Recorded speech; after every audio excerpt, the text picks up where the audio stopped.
ហេតុផល3យ៉ាងដែលអ្នកត្រូវស្គាល់ពីខ្លួនឯងឲ្យច្បាស់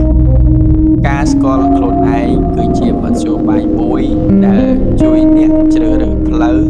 ដ៏ត្រឹមត្រូវសម្រាប់ខ្លួនឯងមនុស្សជាច្រើនមិនស្គាល់ខ្លួនឯងហើយ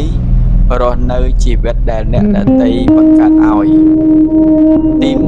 1ការសម្រេចចិត្តអ្នកនឹងមានបញ្ហាក្នុងការសម្រេចចិត្តនៅពេលដែលអ្នកធ្វើឲ្យការសម្រេចដោយផ្អែកទៅលើមតិផ្ទាល់ខ្លួនប្រសិនជាអ្នកផ្ទាល់ខ្លួនបានច្បាស់អ្នកនឹងដឹងថាខ្លួនឯងចង់បានអ្វីនិងធ្វើការសម្រេចចិត្តផ្អែកតាមការចង់បានទី2មើលឃើញឱកាសអ្នកនឹងមិនអាចមើលឃើញឱកាសសម្រាប់ខ្លួនឯងនោះទេប្រសិនជាអ្នកមិនយល់ពីខ្លួនឯងប៉ុន្តែនៅពេលដែលអ្នកស្គាល់ខ្លួនឯងអ្នកនឹងមើលឃើញឱកាសដែលស័ក្តិសមនឹងអ្នក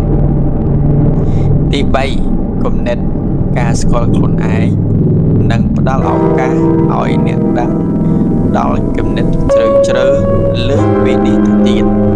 អ្នកអាចបណ្ដុះគំនិតថ្មីនិងដ៏ល្អជាច្រើនក្រោយស្គាល់ខ្លួនឯងច្បាស់